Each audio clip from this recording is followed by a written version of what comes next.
전자기술연구원의 송상근이라고 하고요. 좀 늦게 시작하게 된 점 다시 한번 죄송하다고 말씀드리고, 저희가 오늘 말씀드릴 것은 이제 분산전원 기반 그리드 4.0 대응을 위한 ESS 및 DC 그리드 동향이라고 이제 설명을 드릴 건데, 여기서 이제 핵심이 그리드 4.0이고요.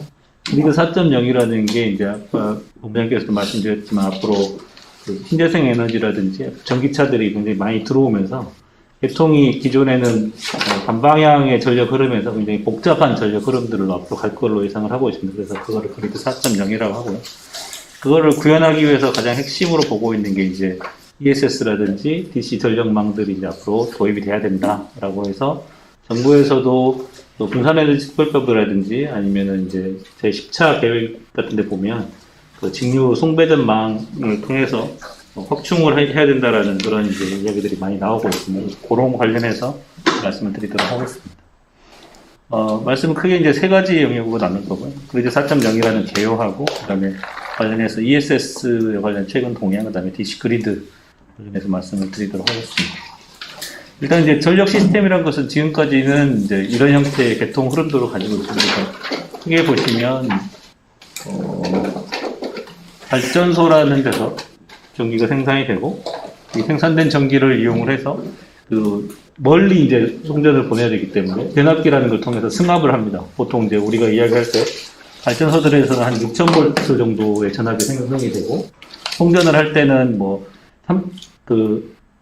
1호사라든지 765, 345 뭐 이런 형식으로 킬로볼트라고 하는데, 30만 킬로볼트 이내의 전압들로 승합을 해야지 멀리 보낼 때 손실이 적습니다. 그래서 항상 변압기라는 변전소라는 것을 이용해서 승합을 하고, 또 그 고압을 저희가 직접 사용할 수 없기 때문에 저희들이 직접 사용할 때는 뭐 220V라든지 이렇게 저압으로 또 낮춰줘야 됩니다. 그런 거를 위해서 다시 또 근처에 와서 변압기를 통해서 보통 이제 전신주, 여러분 많이 보시는 전신주가 22900V 전신주의 전압을 있고, 그 전신주 전압을 다시 일반 가정집이라든지 이런 데 사용하기 위해서 22900을 220으로 또 다운시켜가지고 이렇게 하는 그런 시스템들을 가지고 있고요.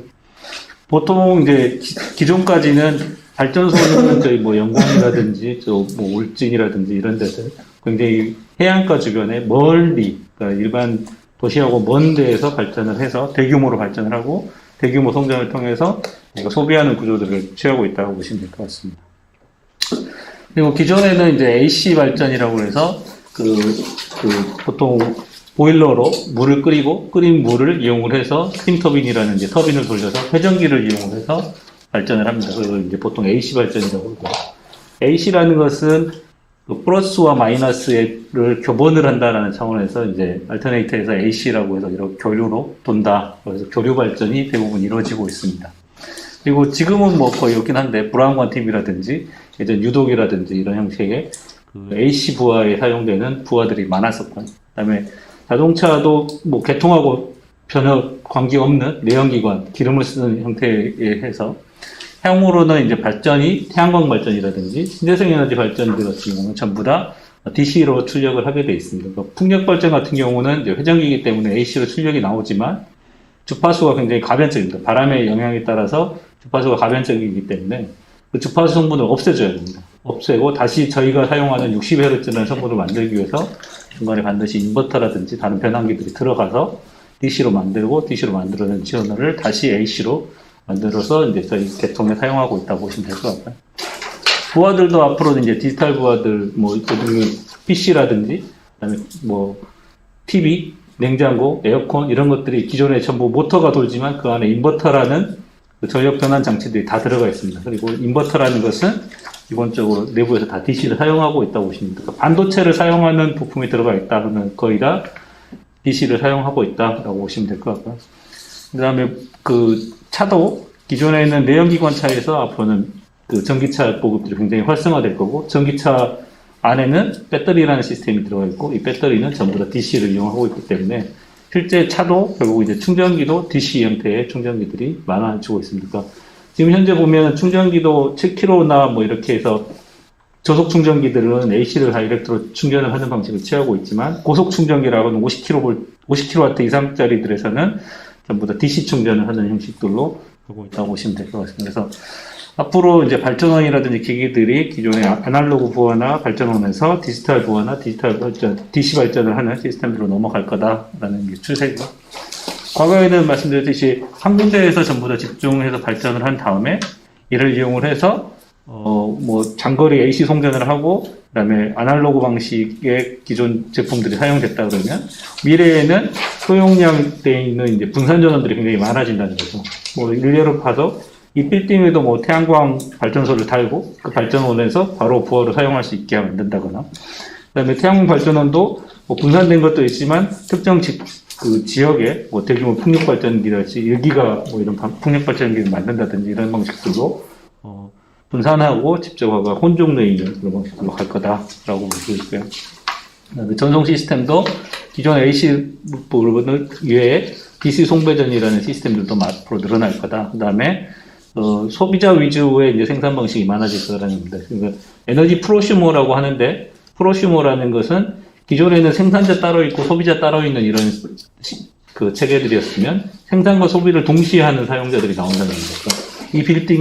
이 빌딩만 있을 경우는 소비자에 해당하지만 여기에 태양광 발전소를 달아놓으면 그 자체적으로 발전량이 충분하지 않을 때는 소비자로 동작하지만 일요일날 같은 경우는 이제 소비가 없으면 그래서 발전된 건 거의 다 대통으로 넘어가는 구조들이 될 수 있다. 그러면 잉여 전력이 나오게 되고 이런 남는 전력을 다시 판매해야 되는 이런 시스템들로 거기 때문에 계통이 굉장히 복잡해질 거다라는 거고요. 그다음에 제어 방식도 기존의 아날로그 방식에서 뭐 당연히 디지털 방식으로 갈 거고, 전력 품질도 우리나라는 모두 일관된 전력 품질을 가지고 있습니다. 한전에서 굉장히 고품질의 전력을 제공하고 있다고 보시면 되고, 삼성전자가 쓰는 전원이나 어디 저 시골의 방앗간에 쓰는 전기나 질이 똑같습니다. 근데 실제로는 그렇게 똑같은 전기 질이 필요하지 않거든요. 방앗간에서 정전을 뭐 몇 사이클 이내로 유지해야 된다, 그럴 필요가 없습니다. 사실은 조금 정전되더라도 방앗간 돌아가는데 전혀 문제가 없고, 대신에 삼성전자에서는 질이 조금만 나쁘더라도 제품에 영향을 주기 때문에 질이 동일한 형태의 전기가 필요 없이 그 구역에 따라서도 다른 그런 이제 전원 체계들이나 이런 게 가능하다, 이런 이유들이 있고요. 그리고 재생에너지는 뭐 보셔서 알겠지만 굉장히 풍력 발전량이 저희가 제어를 할 수가 없습니다. 바람 양을 저희가 제어할 수 없듯이 하루에 발전하고자 하는 양이 자연에 의해서 발생되기 때문에 저희가 제어할 수도 없다라는 부분하고, 또 하나는 이제 캘리포니아에서 나타난 문제긴 한데 태양광을 너무 많이 공급을 하다 보니까 보통은 낮에 그 전력 수요가 굉장히 높습니다. 그래서 보통 산모양 형태로 낮에 이제 에너지를 많이 소비하는 구조인데, 반대로 햇볕이 좋은 날엔 낮에 너무 많은 발전을 통해 가지고 발전량이 거꾸로 제어 방식이나 이런 부분들이 전부 다 바뀌어야 된다. 그리고 이런 이제 제어 불가능한 전원들이 많아지다 보니까 현재 제주도나 이런 데에서는 커테일이라고 해서 출력이 이제 발전량이 너무 많이 남는 거죠. 소비량에 비해서. 그래서 너무 많은 양들이 발전을 하고 있기 때문에 그들을 조정하기 위한 커테일을 발전기를 탈락시키는 경우들이 굉장히 많아지고 있습니다. 이런 이제 부분들을 해소해야 되는 차이들이 있고요. 이런 것들이 이제 증가하면서 그리드라는 개념들이 이제 바뀌고 있다고 보시면 됩니다. 그리드 1.0이라는 것은 가장 고전적인 방식의 그 배전 시스템이라고, 송배전 시스템이라고 보시면 되고, 그러니까 통상적으로 발전원에서 발전을 하고 이 발전된 전체 양만큼 송전이나 배전을 통해서 소비자가 사용되게끔 이렇게 회색의 양이 일정하다고 보시면 됩니다. 근데 최근에 이제 말단 쪽에서 이와 같이 분산 전원들이 조금씩 생겨나고 비하인드 매터 이후에 배전단에서 발전량들이 소비가 되면서 소비량 자체는 늘었지만 발전량은 이만큼 녹색만큼 줄어들고 송전량은 그대로 있어도 배전과 소비단에서만 늘어날 수 있는 구조들이 된다라는 거죠. 이 이유가 말단에서 뭐 태양광 발전소라든지 풍력 발전소들이 들어와서 굳이 먼 거리에서 발전을 하지 않아도 근거리에서 생산하고 근거리에서 소비하는 구조들이 시작됐다라는 그리드 2.0 시대라고 보시면 되고요. 그리드 3.0이라고 정의한 것은 분산 전원들의 양이 많아지면서 소비량은 그대로 기존과 같이 똑같이 있지만 전체적인 이제 에너지량이 굉장히 많이 증가하는 시대, 이때를 분산 전원 이제 3.0이라고 하는데, 이때는 발전원 자체가 전체 발전량이 줄어들고 또 근거리에서 굉장히 많이 발전을 하기 때문에 송전에 대한 요구들이 줄어드는 경우가 생긴다는 겁니다. 이게 무슨 의미가 있냐 그러면 현재 한 3년 전인가 4년 전에 밀양 사태와 같이 송전 시스템을 저희가 더 이상 건설을 할 수가 없습니다. 송전망을 건설하기 위해서는 찰떡 같은 경우를 뭐 강릉이나 이런 데서 서울까지 전선로를 쭉 깔아야 됩니다. 그 밑에 뭐 마을도 지나게 되고 산도 지나게 되고 뭐 이런 부분들이 있는데 그런 부분들이 반대가 너무 심하기 때문에 최근에는 송전망 자체를 신설하기가 거의 불가능합니다. 이런 입장에서 앞으로 뭐 전기차가 보급이 활성화되거나 아니면 이제 점점 뭐 ID 센터 같은 이런 데이터 센터들이 많아지면 전기 소비는 더 늘어나는 거죠. 더 소비는 늘어나는데 송전망은 건설할 수 없다. 그 불평행에 의해서 개통망이 붕괴됩니다. 하지만 여기서 이제 그리드 3.0에서 보는 입장은 분산 전원이 발전을 하면 할수록 송전망 자체의 사용량은 줄어들 수 있다는 겁니다. 이렇게 되면 기존 이제 송전망으로도 더 많은 에너지를 사용할 수 있고 실제 대규모 발전단지에 있던 발전소들도 이제 뭐 더 줄어드는 형식이라든지 아니면 그 단지들이 대규모 풍력단지라든지 뭐 다른 신재생 에너지 발전단지로 전환이 될 수 있다라고 이제 생각하시면 될 것 같습니다. 그리드 4.0이라는 것은 뭐 3.0과 비슷한데 재생에너지 비율이 훨씬 더 많이 늘어나서 기존 같은 이제 에너지 비율보다 굉장히 복잡한 시스템들로 가게 될 거다라는 이제 그리드 4.0이라고 보고 있는데 그래서 통신에서도 뭐 디센트럴라이제이션이라는 이야기가 나오는데 기존과 같이 대규모 발전단지가 소비자들을 전부 다 네트워크로 형성을 했다 그러면 앞으로는 굉장히 복잡한 형태의 전력망 구성들이 일어날 거고 이 복잡한 구조들을 어떻게 잘 컨트롤할 것인가가 이게 굉장히 어렵습니다. 그러니까 전기라는 것은 통신같이 잠깐 끊어졌다고 해서 뭐 복구하면 된다 이런 게 아니지 않습니까? 한번 끊어지면 대규모 정전 사태로 발생을 하고 그렇기 때문에 실시간으로 전혀 문제없이 상시로 다 운전이 돼야 됩니다. 조금의 뭐 오차가 발전량과 소비량의 오차가 있으면 바로 개통 붕괴라는 형식으로 해서 개통이 무너지고 개통에 굉장히 큰 사고로 발생할 수 있습니다. 저희 나라도 10년 전쯤인가요? 한번 이제 대정전이 일어났지 않습니까? 순환정전이라고 해서 우리나라 전체가 그때 셧다운 되지 않았지만 그때도 전력 수급이 갑자기 많아지는 바람에 발전기라는 게 바로 킨다고 해서 발전을 할 수 있지가 않습니다. 발전기는 생산과 소비가 항상 일정해져야 되는데 그걸 실시간으로 계속 맞춰줘야 되는 굉장히 복잡한 이제 프로세스들이 돌아가야 됩니다. 그러니까 기존의 1.0이나 2.0 시대에서는 이제 발전소라든지 KPX라는 형식으로 우리나라는 이제 독점 구조를 가지고 있죠. 한전이라는 데서 전체적인 관리를 하면서 안정적으로 관리를 했는데 앞으로 이런 분산 전원들이 굉장히 많아지면 발전자도 많아질 거고 소비도 굉장히 복잡한 형태들로 이제 섞이는 겁니다. 이랬을 때 어떻게 관리를 할 건지들이 굉장히 이슈들이 많고 이럴 때 이제 통신하고 기술들이 결합되고 예측 기술이라든지 AI 기술들이 결합돼서 앞으로 배전망 운영하는데 굉장히 복잡한 형태로 갈 거다. 이게 그리드 4.0이라고 보시면 될 것 같고요. 또 하나가 앞에서 말씀드렸듯이 이제 직류 발전원과 직류 소비원들이 하고 있는데 전기를 보내는 건 전부 다 교류로 하다 보니까 직류로 발전된 것을 교류 시스템에 맞추기 위해서 DC라는 전원을 AC로 바꾸고 AC를 송전을 했다가 다시 또 DC를 쓰기 위해서 AC를 DC로 바꿔서 내부에 사용하는 이런 이제 체계들을 주로 많이 사용하고 있습니다. 그리고 또 하나가 이제 AC라는 시스템에서는 전력을 자유자재로 컨트롤할 수가 없습니다. 그러니까 변압기라는 것은 이제 전압만 상승시키거나 감압을 시키지, 걔의 뭐 출력을 제어하거나 그러지도 못하고 스위치 같은 기능이 없다고 보시면 될 것 같습니다. 그래서 근데 최근에 전력전자 기술들이 많아지면서 이런 전력을 컨트롤할 수 있는 기술들이 굉장히 많아지고 있고 그 중에 핵심이 DC 관련한 이제 시스템입니다. 어차피 DC로 발전되고 DC로 소비된 부분이 많아지니까 분산 전원이 많아지면서 로컬 배전망 쪽에서는 DC로 생산해서 바로 건물에서 DC로 사용할 수 있게끔 이런 체계들이 많아질 거여서 LVDC 시스템이나 MVD 시스템으로 배전망급까지는 DC 배전망들이 많아질 거다라는 입장이고요. 또 하나는 굉장히 고압 쪽에서도 DC 시스템들이 지금도 많이 사용되고 있습니다. 일례로 우리나라 같은 경우는 그렇게 송전거리가 거의 길지 않지만 중국이라든지 칠레, 브라질, 미국 이런 데들은 송전거리가 보통 수천 킬로에 해당합니다. 우리나라는 기껏해야 한 300킬로 이 정도인데 장거리 송전을 할 때는 AC로 보낼 수 있는 에너지량이 한정이 있습니다. 그래서 지금도 DC로 많이 보내고 있고 이런 시스템들이 앞으로 고압 쪽에서도 DC가 더 많아질 거다. 그래서 현재는 거의 대부분이 다 AC 시스템도 돼 있고 특수한 구간만 HVDC라는 이제 시스템을 이용하고 있는데 앞으로는 HVDC 시스템이 멀티포인트로 AC 배전망 같이 복잡한 구조들을 감당을 할 거고, 그 다음에 배전망 쪽은 거의 DC 시스템화 돼 갈 거다. 그리고 AC 시스템이 중간을 차지하는, 지금도 깔려져 있는 배전망들을 활용한 거다.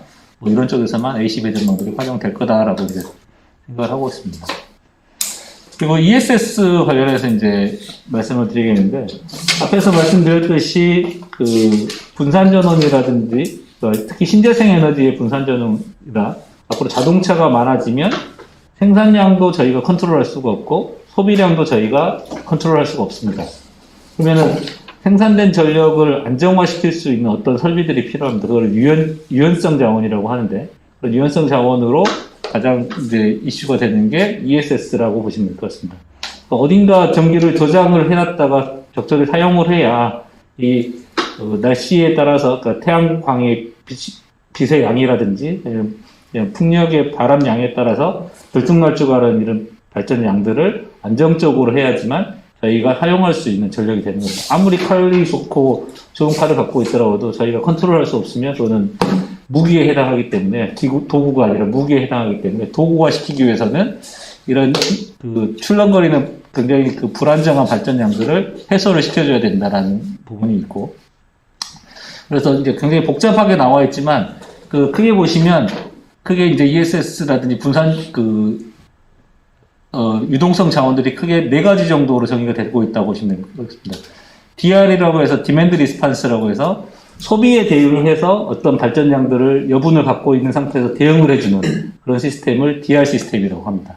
그 다음에 FR이라고 해서 프리퀀시 레귤레이션이라고 해서 보통 이제 그 계통에 지금 현재 60Hz라는 우리나라는 계통을 가지고 있기 때문에 이 계통을 유지하기 위해서 기존 이제 회전기 발전기들이 100% 다 전격 출력을 내지 않습니다. 95% 정도만 출력을 내고 나머지 5% 정도는 예비력으로 갖고 있습니다. 이런 예비력들을 이제 보완하기 위해서 최근에 한국전력회사나 이런 데서 변전소에 ESS를 설치해서 FR용으로 사용하고 있는 경우들이 있고요. 그 다음에 이제 RI라고 해서 리뉴어블 인테그레이션, 아까 말씀드렸듯이 이제 신재생 에너지가 굉장히 들쭉날쭉 발전되기 때문에 안정적으로 신재생 에너지를 출력 안정화시키는 용도가 있고요. 또 하나는 이제 오프그리드용으로 섬이라든지 뭐 이런 데에 독립 형태의 그런 이제 시스템들이 필요하다. 크게 이제 4가지 정도의 ESS가 사용이 된다라고 보시면 되고요. 뭐 이런 부분들은 조금 이제 읽어보시면 될 것 같고요. 개통 안정하고 앞에 말씀드렸던 4가지에 대한 기술 내용들입니다.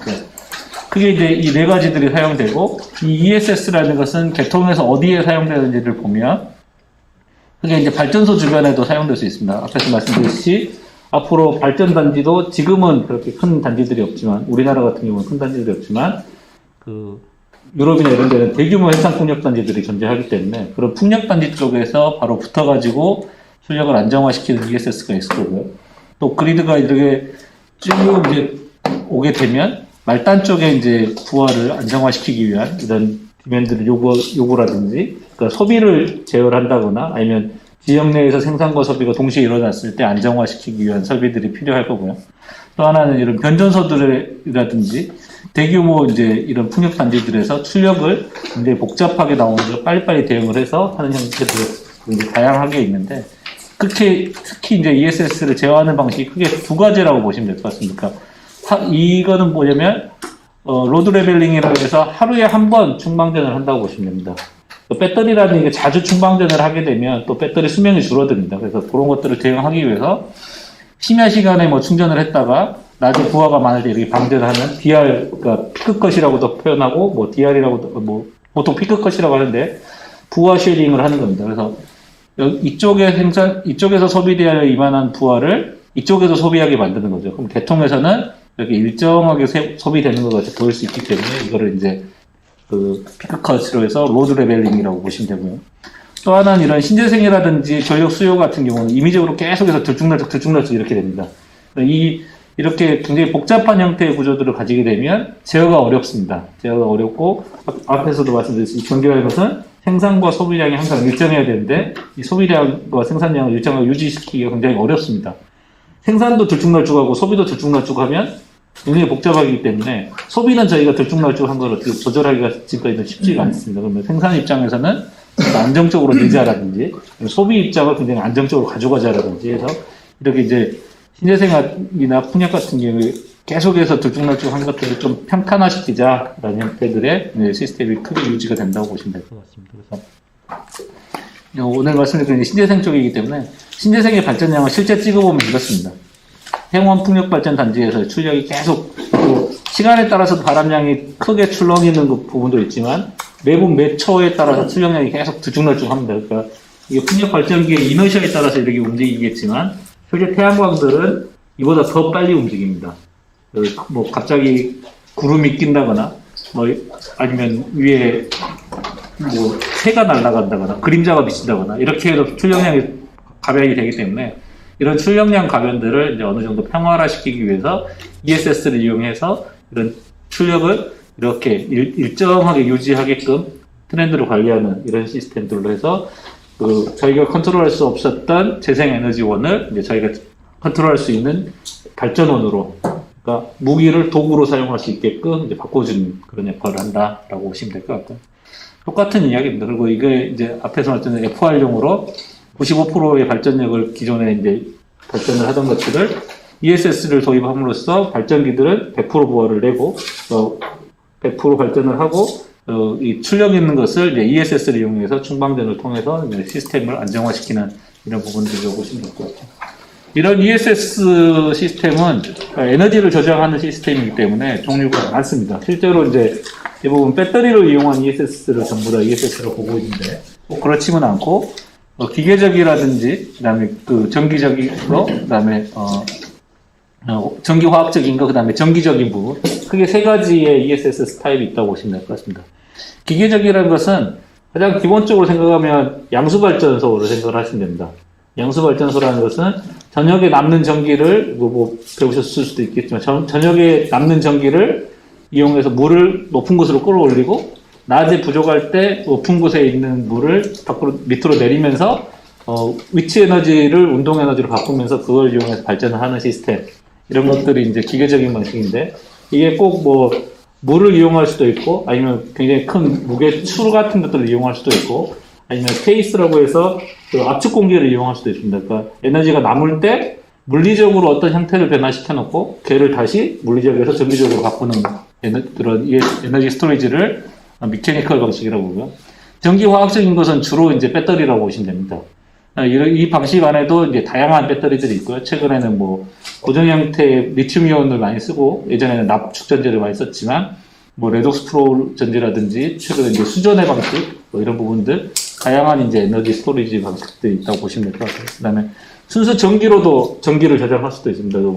초전도체를 이용을 해서 전기를 저장하거나 아니면 이제 열로서 에너지를 저장하는 방식도 있습니다. 그러니까 에너지가 남을 때 열로 저장을 했다가 그 열을 이용해서 다시 전기로 바꾼다거나 이런 다양한 에너지 방식들이 있는데 저희들이 이제 주로 이제 리튬을 현재는 많이 사용하고 있기 때문에 리튬에 대해서 좀 보시면 될 것 같고요. 그 다음에 전기 중에서도 이제 레독스 플로우라고 이거는 많이 못 보신 분들도 있겠지만 흐름 전지라고 해서 그 리튬 전지 같은 경우는 팩 단위로 이렇게 고정이 되어 있지 않습니까? 저희가 고정이 되어 있는데 이런 흐름 전지라는 것은 여기 전기를 만드는 스택이 있고요. 스택에 그 에노드하고 캐소드 쪽, 그러니까 플러스 극과 마이너스 극 쪽에 액체를 둡니다. 그래서 이 액체를 순환시키면서 이 액체의 전기를 저장하거나 저장된 전기를 뽑아 쓰는 그런 방식들을 택하는데 이 레독스 플로우의 장점 같은 경우는 그러니까 저장 장치를 보통 보실 때는 이제 출력이라고 하는 킬로와트 단위하고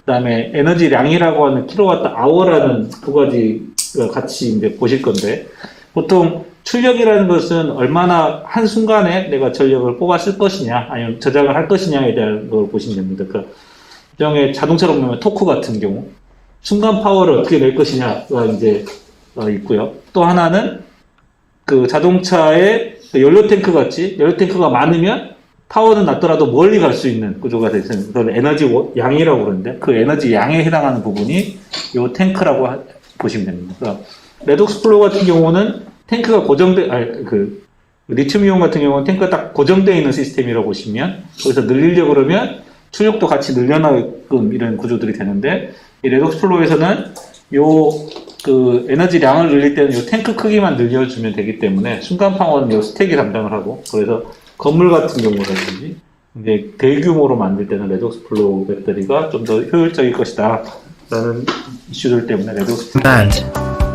We need to store excess energy when the wind blows or the sun shines, so it can be released when demand outstrips supply.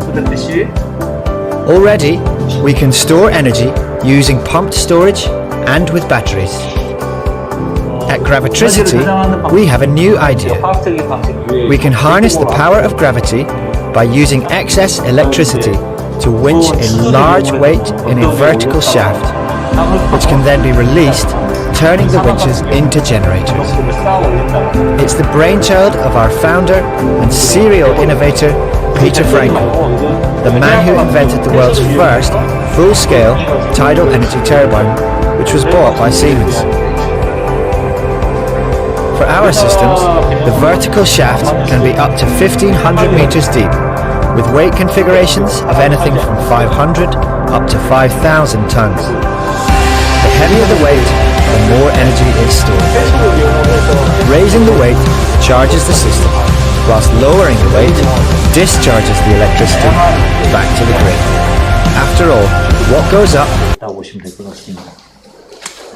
그리고 이제 배터리 이용한 시스템은 구조는 다 똑같습니다. 그러니까 보통 EMS라는 것으로 해서 저희가 충방전을 어떻게 제어할 건지에 대한 이제 컨트롤 부분에 해당하는 부분이고, 그 밑으로 이제 실제 기동하는 것은 PCS라는 이제 전력 배관기라는 게 있어야 되는데, 저희 핸드폰하고 똑같습니다. 핸드폰에 전기를 충전할 때 어댑터라는 부분을 이용을 해서 콘센트에 꽂으면 그 어댑터가 220에 60Hz라는 전기를 우리 핸드폰 배터리에 사용하는 뭐 5V에 2A라든지 이런 방식으로 바꿔주듯이 그렇게 바꿔주는 PCS가 있고요. 이 PCS에 해당 뒤에 이제 전기를 저장하는 배터리들이 들어가 있다. 이렇게 보시면 될 것 같습니다. 그래서 배터리와 PCS와 이제 변압기를 통해서 이제 전기가 와고 가고 이걸 컨트롤하는 게 EMS나 PMS라는 형식으로 매니지먼트 시스템 이렇게 보시면 될 것 같습니다. 그리고 이 말은 그렇지만 이 보통 이제 배터리 컨테이너 안에 배터리들이 들어가는데 이 배터리도 렉으로 구성되어 있고, 그러니까 이 배터리 그 컨테이너 안에 보면 이렇게 시스템으로 렉이 여러 개 열반되어 있습니다. 이런 이제 시스템이라고 그 밑에를 렉이라고 해서 하나의 유닛이라고 보고요. 렉 안에 보면 이제 트레이라고 해서 이 모듈 비슷하게 보시면 되고, 그 모듈들 안에 이런 셀들이 들어가 있다고 보시면 됩니다. 실제 전지는 3.6V라는 굉장히 낮은 전압의 전지를 가지고 있고요. 걔를 쭉 직렬하고자 정렬을 통해서 이 ESS라는 시스템을 만든다고 보시면 될 것 같습니다. 그러니까 예전에 보시면 실제 알카라인 전지 1.5V짜리 전지를 6V를 만들고 싶으면 4개를 직렬 연결하고, 걔의 에너지량을 늘리고 싶으면 병렬 연결하고, 직병렬 구조에 의해서 실제 뜯어보면 이런 셀에 대한 직병렬 구조에 의해서 이런 배터리 시스템을 만들고, 이 배터리 시스템에서 충방전하기 위한 PCS를 거치고 걔를 컨트롤하는 게 EMS다. 이렇게 보시면 될 것 같습니다. 그래서 그걸 위해 스위치 기어라든지 그 다음에 여기서 열이 나기 때문에 항상 그 냉공조 시스템이 리튬 이온에서 굉장히 중요한 상황이라고 보시면 될 것 같고요. 그리고 아까 말씀드렸듯이 셀부터 해가지고 이거를 24개 붙이면 모듈이라고 하고, 얘를 72개 셀을 붙이면 다시 트레이라고 하고, 이것들은 이제 기준이라고 보시면 될 것 같고, 렉하고 시스템하고 이 시스템을 컨테이너 안에 넣고 여기에 소방 시설이나 제어 시스템, 공조 시스템을 넣으면 그게 이제 배터리 저장 장치가 되고, 그 앞에 PCS를 같이 붙이고 EMS라는 컨트롤룸까지 붙이면 이제 ESS 시스템이다. 이렇게 이야기를 한다고 보시면 될 것 같고. 이제 광주에서 최근에 이제 광주 그린에너지 ESS 발전 규제자의 특구라는 이제 사업을 하고 있습니다. 이 규제자의 특구는 현재 법적으로는 불법인 형태에서 규제를 한번 특정 지역에서 해소를 하고, 거기서 실증을 통해서 안정성에 문제가 없으면 제도를 바꾼다거나 아니면 법을 개선을 해서 사용할 수 있게 하자라는 그런 이제 시스템이라고 보시면 될 것 같고요. 이 광주 ESS 발전 규제자의 특구에서는 크게 두 가지 규제를 이제 저희가 인정을 받았습니다. 하나는 기존에는 ESS만을 가지고 발전소를 낼 수가 없었습니다. 그러니까 발전소라 하면 발전원이 있어야 되고, 그렇기 위해서는 이제 태양광이라든지 ESS라는 것은 태양광이나 풍력 발전기의 부속 설비 형태로만 이제 존재해야 된다라는 게 우리나라 그간 이제 논리들이었었는데, 최근에는 이제 ESS만을 이용하고 ESS만을 양수발전소 같이 별도의 발전소로 등록할 수 있게끔 해달라고 해서 발전사업자 등록을 하는 부분하고, 또 앞에서 말씀드렸지만 이제 앞으로 발전과 소비가 굉장히 복잡한 구조로 갈 거기 때문에 그러기 위해서는 전력이 직거래가 돼야 됩니다. 그러니까 일례로 이 빌딩 안에 옥상에 누군가가 사업자가 태양광 발전소를 건설을 하고 그 태양광 발전사가 굳이 한 잔에 파는 게 아니라 이 빌딩 주인한테도 팔 수 있지 않습니까? 그러면 이렇게 하기 위해서는 직거래라는 게 이루어져야 됩니다. 근데 우리나라는 현재 이런 직거래는 불법이기 때문에 일종의 ESS 발전 사업자가 뭐 태양광 발전 사업자로부터 전기를 사고 전기를 저장을 해놨다가 내가 전기차 충전 사업자한테 전기를 판다거나 아니면 어떤 건물에 전기를 팔 수 있게 전력 직거래를 허용해 달라고 해서 두 가지 규제를 풀고 저희가 이제 첨단 1지구 산단에 있는 이 2.5 제곱킬로미터에 해당하는 면적 내에서 실증을 해보게끔 규제자의 특구를 이제 하고 있다 보시면 될 것 같고요. 현재 이쪽에서는 그 배터리, 전력 소비 용량은 3메가와트, 배터리 용량은 총 10메가와트까지 구축을 해서, SPC 형태의 광주 클라우드 에너지 사업자라는 이제 전력 발전 사업자를 이제 저희가, 법인화 시켰고요.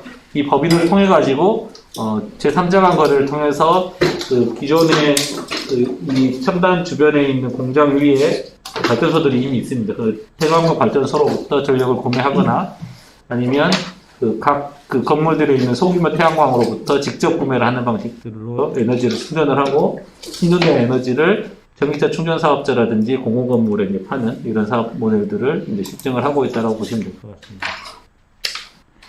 그래서 그 광주 TP에서 이 SPC의 운영 주체를 맡고 있고요.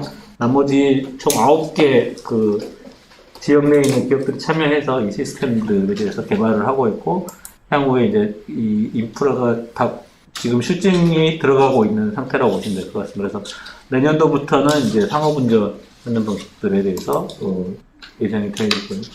또 하나가 앞에 말씀드린 분산에너지 활성화를 위해서 최근에 이제 분산에너지 특별법이라는 형태들로 해서 앞으로 분산에너지가 굉장히 많아질 거고, 그렇게 대응을 하기 위한 분산에너지 특별법이라는 게 작년에 이미 발의가 돼서 지금 계류가 되어 있는 상태인데, 이거는 뭐 이제 여야 합의에 의해서 진행이 돼야 되는데, 이게 일단 의원 입법으로 나왔지만 정부에서 이견이 없는 형태로 뭐 같이 올라가 있고요. 한전에서도 동의하는 부분이어서 이게 이제 통과가 되면 분산에너지는 좀 더 활성화될 수 있겠다라고 보시면 될 것 같고요.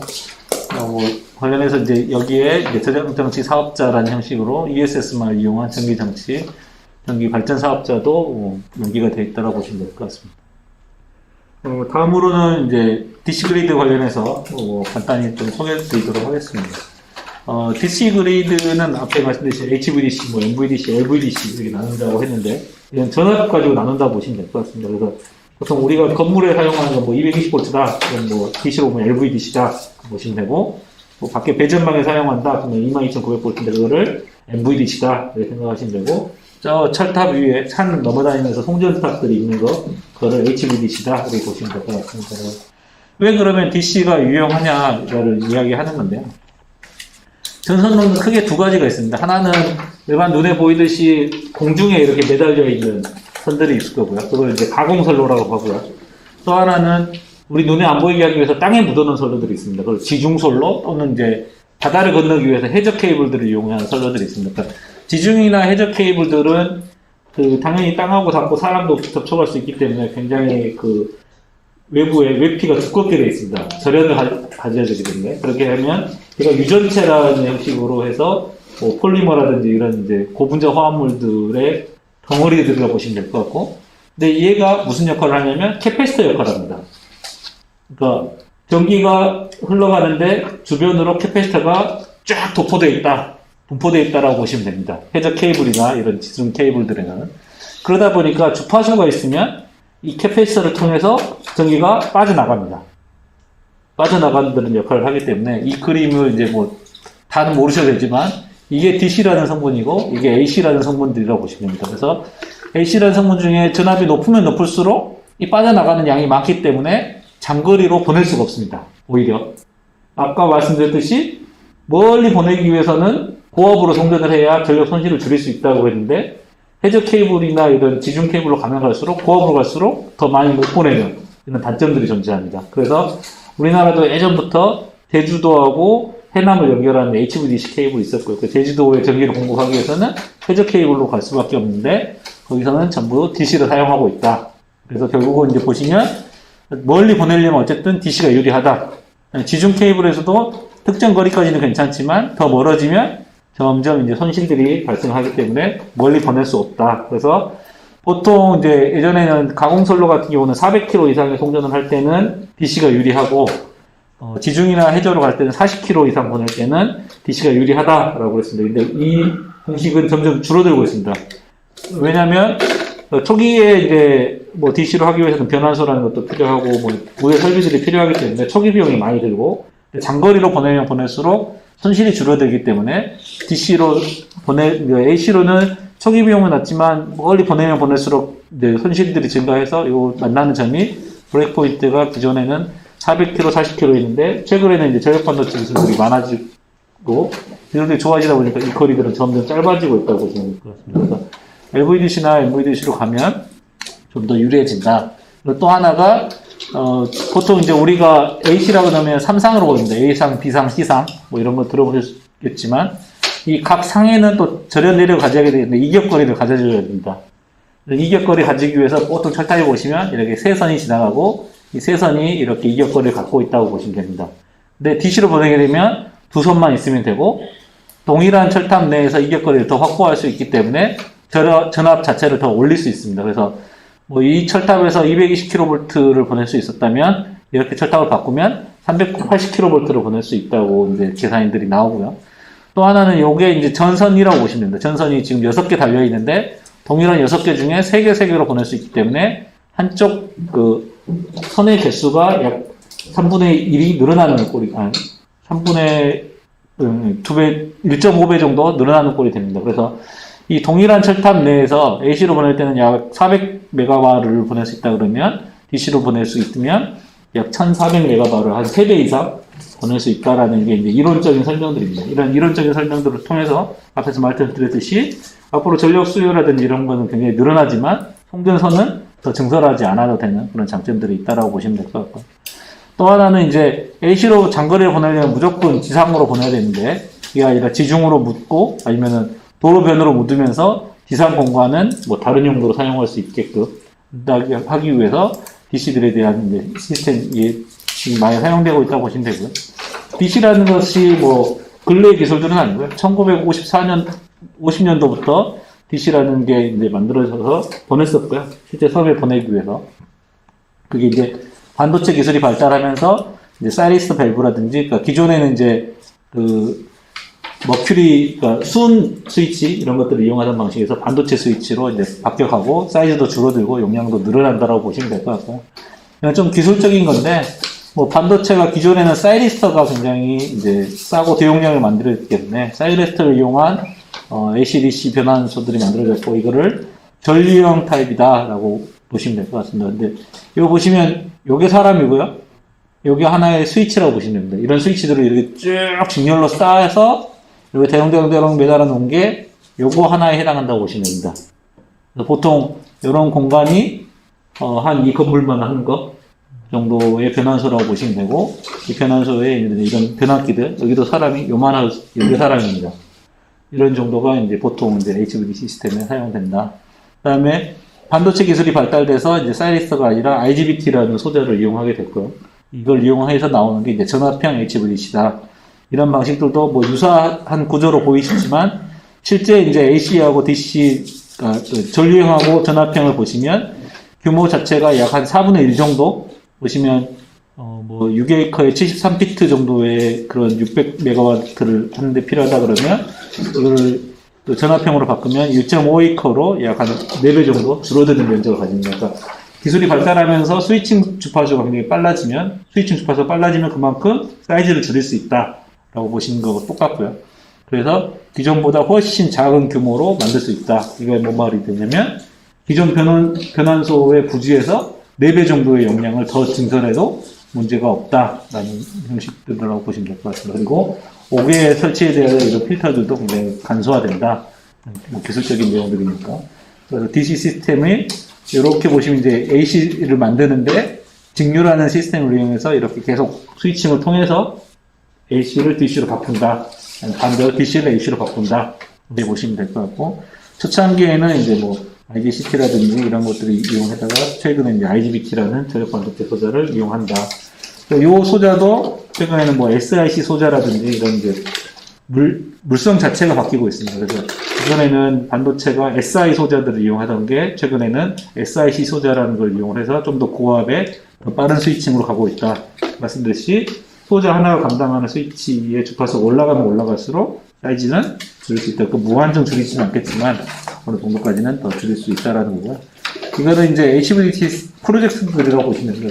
주로 우리나라 같은 데 잘 안 보이는데 땅덩어리 넓은 데들에서는 굉장히 많은 프로젝트가 이루어지고 있고, 중국 같은 데서는 굉장히 많은 프로젝트가 현재 이루어지고, 기술도 사실은 중국이 최근에 많이 올라갔습니다. 그래서 전 세계적으로는 뭐 ABB, 지멘스, 그다음에 GE가 전 세계적으로 잡고 있다가 최근에는 중국의 기업들이 굉장히 선방을 하고 있다라고 보시면 될 것 같습니다. 최근에도 이제 국내에서도 효성중공업이나 LG, LS 일렉트릭 쪽에서 이제 관련한 기술들을 개발하고 있고, 제품들이 나오고 있다고 보시면 될 것 같아요.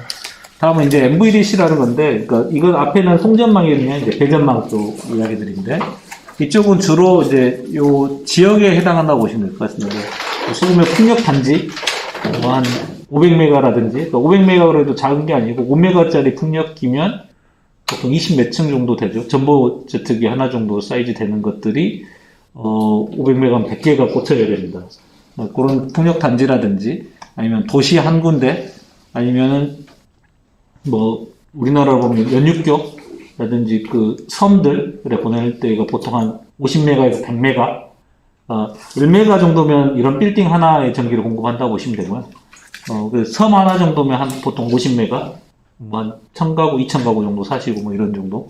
그리고 보낼 때 기존에 이제 도저히 송전망이나 이런 용량들이 점점 또 그쪽에도 전기자 충전기들이 늘어나야 되고 이런 요구들이 있으면 어떻게 할 거냐 이런 데서 H 시스템을 DC화 시킨다거나 아니면 중국이나 이런 데서는 새로운 도시를 만들 때 아예 배전망 자체를 DC로 꾸미는 그런 사례들도 나오고 있다고 보시면 될 것 같습니다. 그래서 일례로 GE에서 만든 엔젤DC 프로젝트라고 요 섬입니다.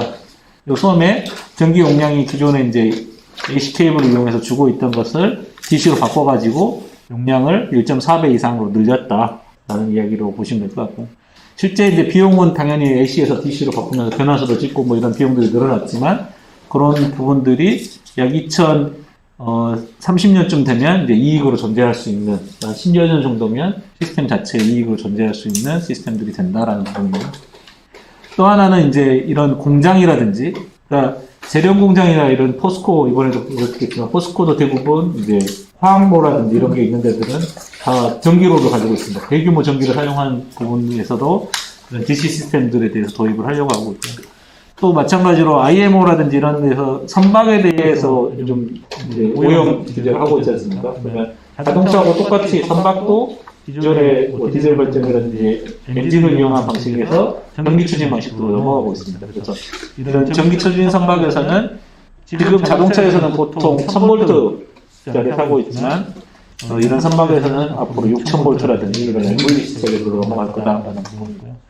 그다음에 이런 해상 풍력 발전소라든지 앞으로 그 KTX 같은 전차들 이런 부분도 기존에는 다 앞쪽에 보면 변압기가 들어가 있습니다. 변압기가 아니라 DC 체계로 바뀔 수도 있다라는 걸 보시고, 미국에서는 앞으로 이런 해상 전투 그 체계들에서는 전부 다 DC를 사용하겠다라고 비전을 발표하고 있습니다. 그리고 현재 최근에 보셨겠지만 DDG-1000이라고 하는 이 시스템 같은 경우는 전기 추진 선박들로 만들어지고 있고, 그다음에 미래의 무기라는 것도 지금과 같은 화학 뭐 포탄을 사용하거나 화학적인 무기가 아니라 레이저라든지 아니면은 뭐 테이저건이라든지 전기를 이용한 무기들 체계들로 갖고 있기 때문에 이런 무기 체계들에 사용될 전원을 대응하기 위해서는 MVDC하고 ESS가 반드시 필요하다라고 보시면 될 것 같고, 그 다음에 요거는 이제 그 저용연구원에서 하고 있는데 앞에 말씀드렸듯이 신재생이 보급이 많아지면서 특정 지역에서 신재생이 많아지면 개통을 이제 뭐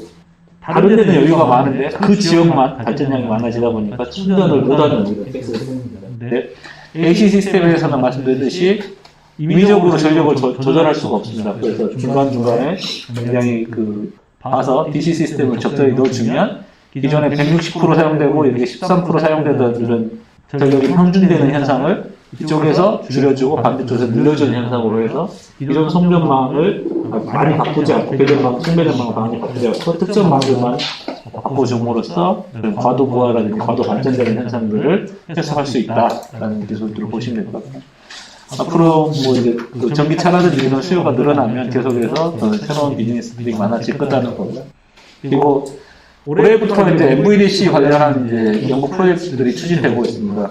최근에 이제 올해가 7개 프로젝트가 시작됐고 내년에 3개인가 프로젝트가 또 더 시작을 할 겁니다. 그래서 총 7년 정도 기간을 가지고 MVDC 기술들이 계속 개발될 거고 개발된 기술들을 이제 이런 기업들이 같이 참여해서 개발을 하고 있다라고 볼것 같습니다.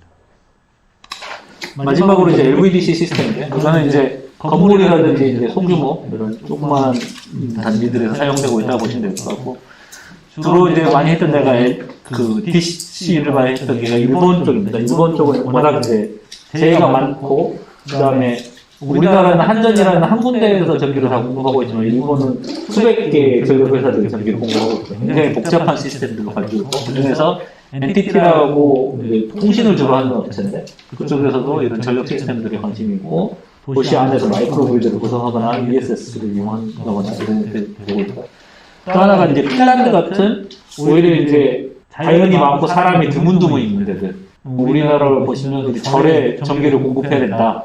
산 중턱에 한 5km 정도 떨어져 있는 절에 전기를 공급해야 되는데 거기 하기 위해서 우리나라 보시면 산 길 옆으로 다 전신주가 떨어져 있습니다. 지중으로 묻어서 가면 되는데 말씀드렸듯이 장거리로 보내면 손실이 너무 많이 되기 때문에 이런 부분들을 LVDC라는 망들을 이용해서 특히 핀란드 같은 경우는 이제 나무들이 워낙 많고 비가 오고 눈 오고 하다 보면 전선이 지중으로 끊어지고 이럴 수 있습니다. 그래서 땅으로 묻어서 자연도 보호하고 이런 시스템들이 많고요. 태국이라든지 이런 데들도 무림지대가 워낙 많기 때문에 그쪽 그리고 마이크로그리드 형태들로 그러니까 미제가 지역이 굉장히 많습니다. 이런 데들은. 그래서 군데 마이크로그리드 형태를 구성을 할 때는 DC 배전망들을 사용하는 케이스들이 많이 늘어나고 있고요. 최근에는 이제 IDC 센터, 데이터 센터들의 안에는 실제로 보면 전부 다 컴퓨터 서버들밖에 없습니다. 서버들은 전부 DC를 사용하고 있고 그런 한번 찾아보시면 알겠지만 그린 데이터 센터라고 해서 데이터 센터들은 전부 DC 배전망들을 도입하려는 그런 사례들이 있고요. 실제로 이제 여기서 변환 효율이 약 한 5%에서 많게는 15% 정도 AC를 사용했을 때보다 DC를 사용했을 때 효율이 높습니다. 높아지면 또 뭐가 있냐면 공조시설을 그만큼 줄일 수가 있거든요. 에너지량이 한 20%에서 30% 정도 줄어든다. 이런 게 이제 보통 내용들이고요. 한전이라든지 국내에서 다양한 프로젝트들이 진행됐다고 보시면 될 것 같습니다. 그리고 이제 최근에는 이제 표준화 쪽으로 해서 국회의원에서도 이제 DC 시스템에서 시스템 접근성에 대한 표준화들이 이루어지고 있다고 보시면 되고요. 앞에 통신 쪽에서는 이미 ITU를 통해 가지고 국제 통신 규격들이 다 완료가 돼서 DC를 사용하는데 문제가 없다고 보시면 될 것 같습니다. 현재 전체적으로 전 세계적인 표준을 만드는 게 IC하고 ITU입니다. 전력적으로는 IT에서 만들고 있는데 전력적으로 굉장히 복잡한 시스템들이 굉장히 많은 아이템들이 있기 때문에 계속 논의 중에 있다고 보시면 되고요. 통신 쪽은 이미 정립이 돼서 저압 DC를 사용하는데 무방하다고 보시면 될 것 같습니다. 이제 마지막으로 말씀드리는데 얘가 1900년도에 에비뉴라는 거리를 찍은 사진이고요. 이게 18년 뒤에 동일한 거리를 찍은 사진입니다. 무슨 차이가 있을까요? 마차랑 그죠? 이때가 보시면 이때는 마차가 없습니다. 18년 만에 여기는 전부 다 마차거든요. 마차가 전부 다 차로 바뀌었습니다.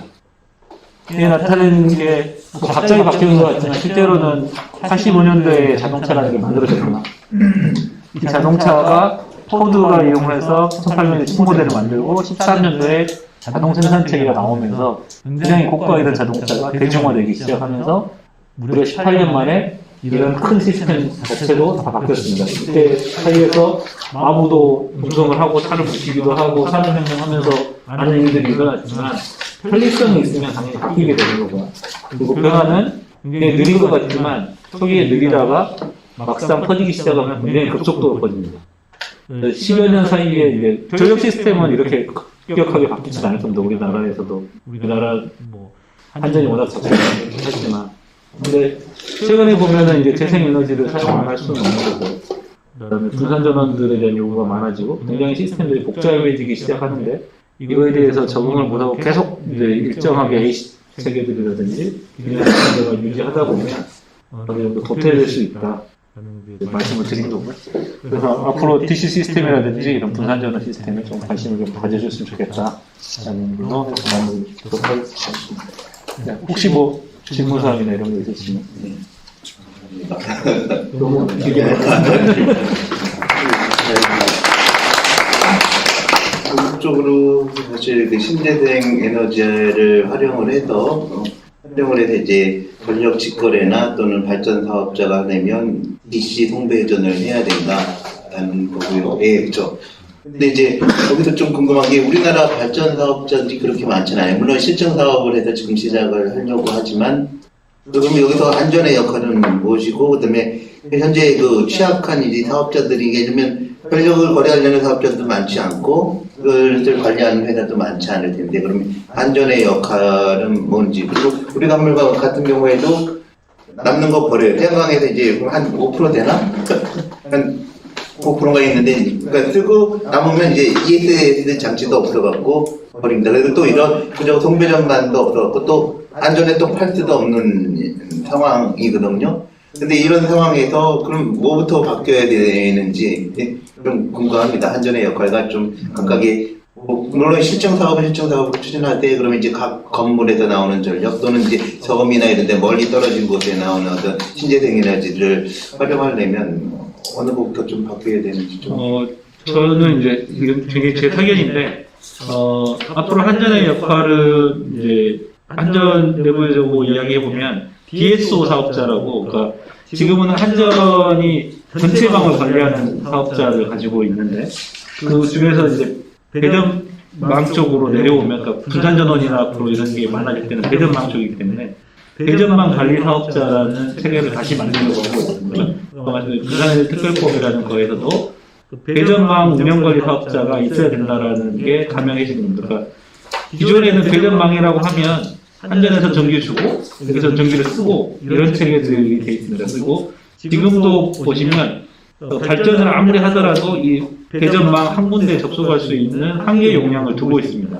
그거를 뭐 보통 이제 10메가 정도로 보고 있으시면 이제 최근에 11메가까지 올려주긴 하지만 이 한계 용량이라는 걸 두는 이유는 관리를 하고 싶지 않기 때문에 그냥 두고 있는 겁니다. 그러니까 이게 전선로의 캐패시티가 12메가까지는 건디니까 11메가까지만 달아라 이런 개념들로 두고 있다고 보시면 되는데 이들이 이제 점점 앞으로는 전기차가 들어오면서 굉장히 복잡해집니다. 우리나라 법상으로 이 발전원에 대해서는 컨트롤할 수가 있는데 소비에 대해서는 한전이 무조건 공급하게 되어 있습니다. 전기사업법 약관에 보면 전기를 사용하고자 하는 사람에게 한전은 전기를 공급해야 된다고 되어 있습니다. 의무사항이거든요. 내가 어디에 갔든지 간에 여기서 전기 쓰겠어 하고 뭐 전선부하고 멀어서 설비 비용을 내가 낼게 하면 한전은 무조건 전기를 공급해야 됩니다.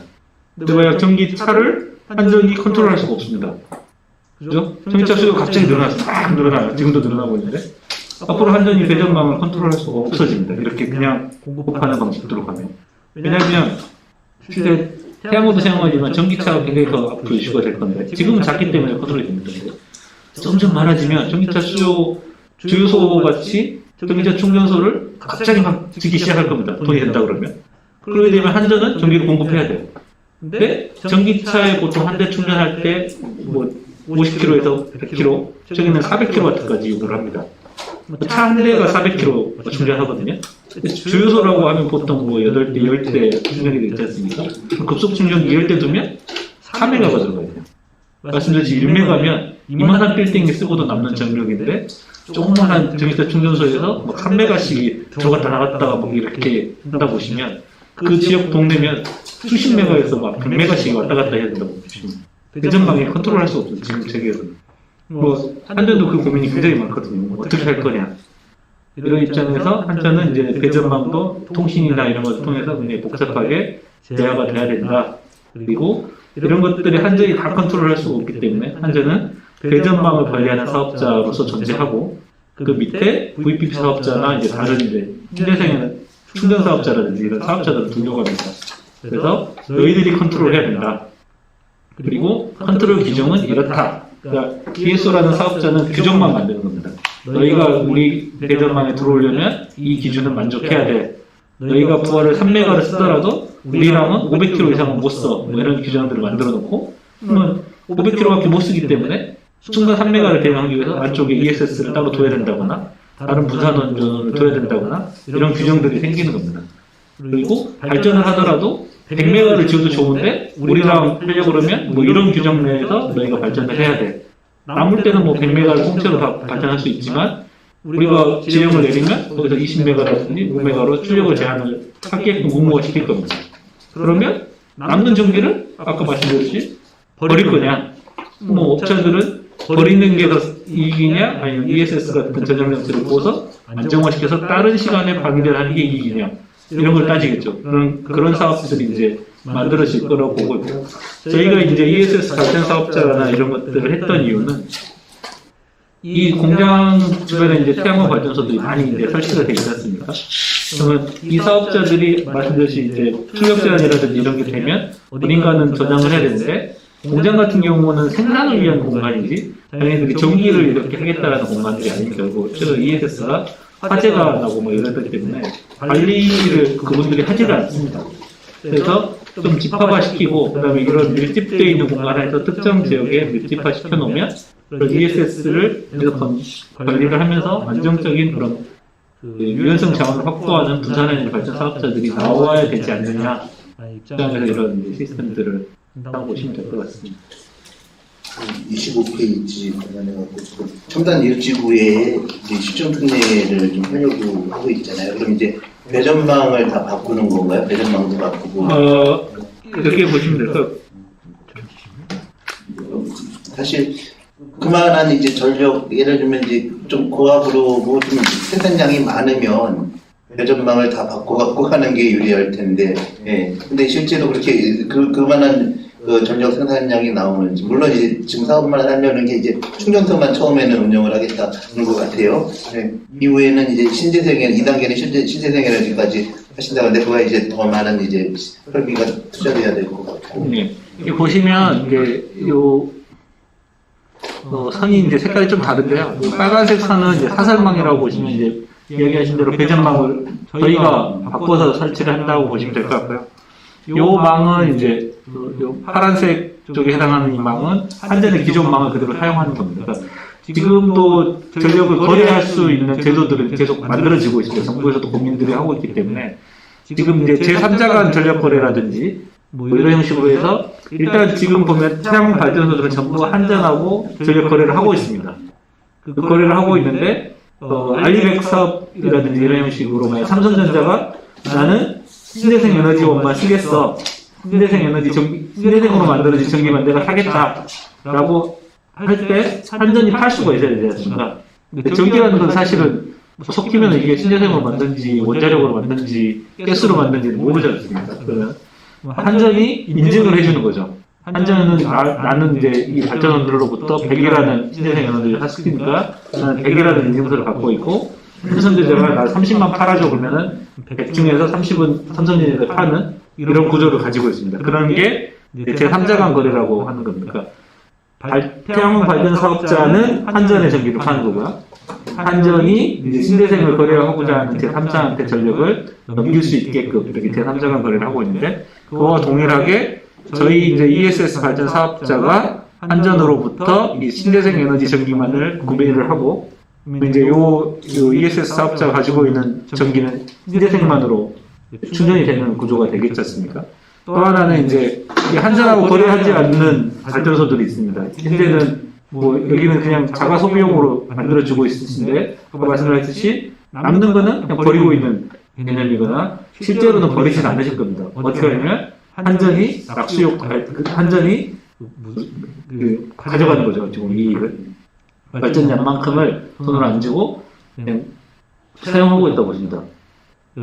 이게 끊어지진 않거든요. 실제로 보면 PCS가 동작을 하면 발전을 할 거고 그 발전량을 여기서 사용하지 않으면 남은 만큼 한전이 지금 어찌 보면 이익을 보고 있는 구조라고 보십니다. 그걸 해결을 하시려면 상계거래를 하시면 됩니다. 발전량, 사용하지 않는 발전량은 그 숫자로 카운트 해놨다가 나중에 얘가 더 쓰면 그걸 공개해주겠다 이런 제도가 있습니다. 그걸 이용하시면 되고요. 그리고 이제 한전하고 거래를 하지 않는 발전소들이 있습니다. 저희 옥상에도 건물들에 이제 태양광 발전소들이 있는데 그런 발전소들 같은 경우에 현재는 이제 직접 저희가 사서 이렇게 사설망을 깔아서 사겠다 이런 형태의 실증을 한다고 보시면 될 것 같고요. 소비자 쪽으로는 이제 요 소비자들은 한전하고 거래가 아니라 우리랑 거래하기 위해서 이제 전기를 저희 사설망을 통해서 공급하는 구조로 가고 있습니다. 근데 실제로는 앞으로는 아까 말씀드렸듯이 DSO 사업자는 한전은 망만 관리하는 사업자로 가게 되면 이런 망들도 이제 다는 한전이 관리하는 망들로 갈 거고 현재도 망 사용료라는 것을 제공을 하고 있습니다. 그러니까 지금 핸드폰 사업자들 보시면 SK, KT, LG는 자기네들이 망을 깔고요.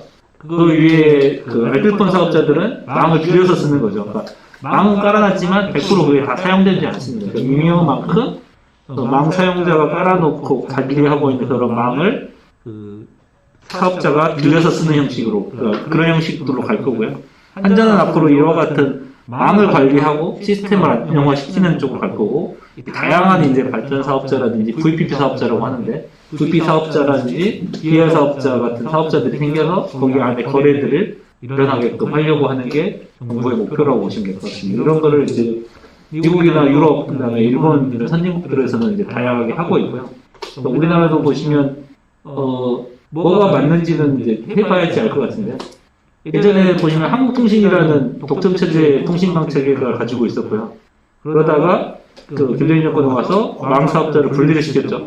SK도 들어갔고 LG가 들어갔고 그다음에 한국통신이 KT라는 사업자로 바뀌어가지고 3자 간에 중복 투자하는 형식으로 망도 중복 팔리고 있지만 어쨌든 그걸 통해서 다양한 기술도 발전하고 서로 간에 가격도 낮춘다고 하지만 더 비싸지기도 한 것 같습니다만은 어쨌든 서비스가 굉장히 많아지는 세계로 가고 있습니다.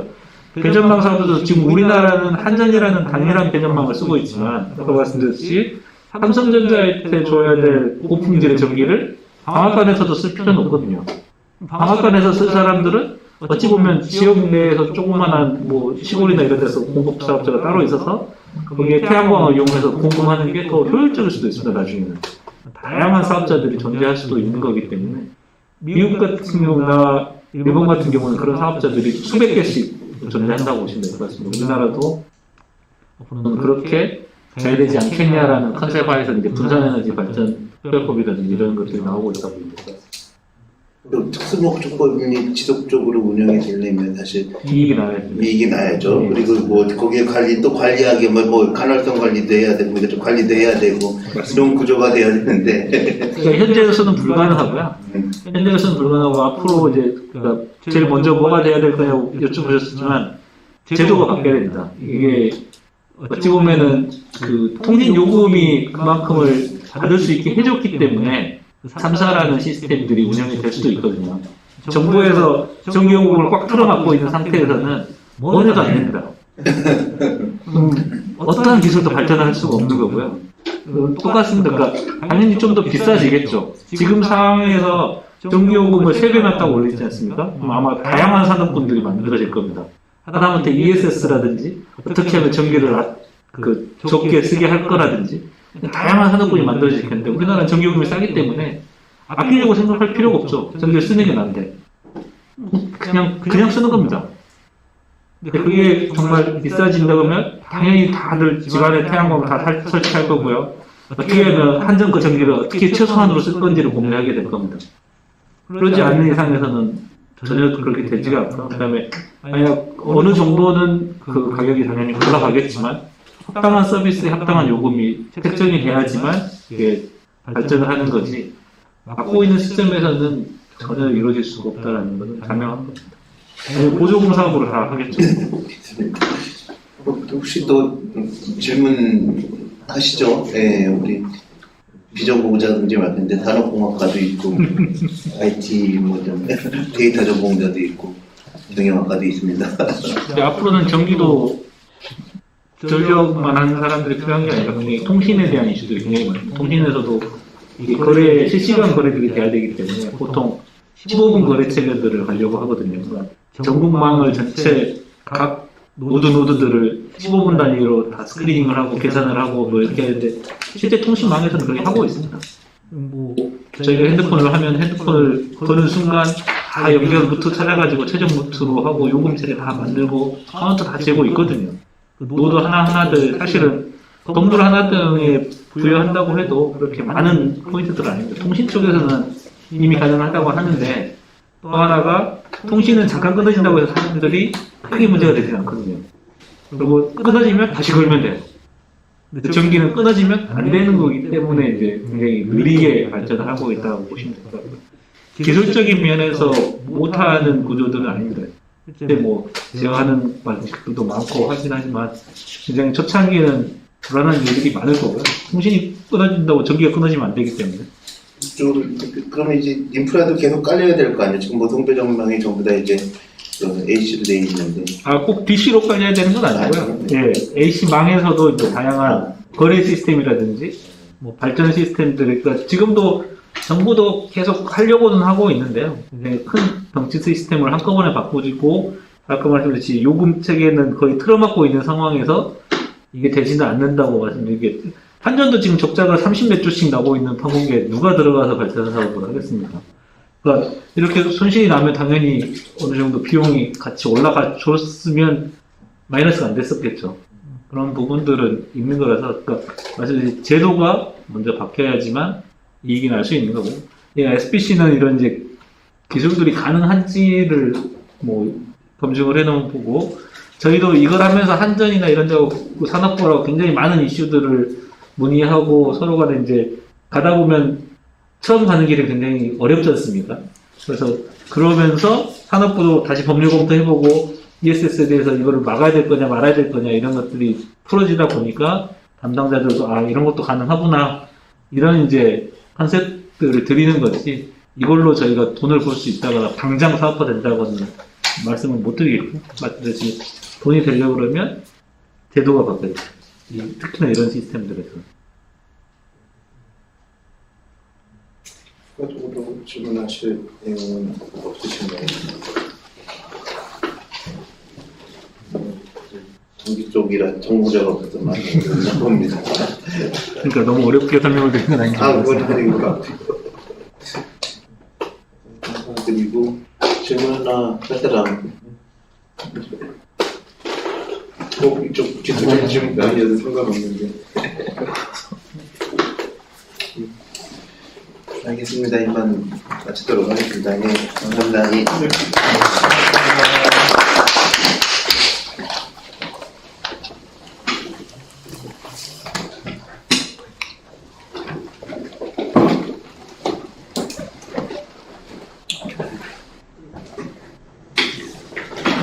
감사드립니다. 예, 다음에 또 뵙겠습니다.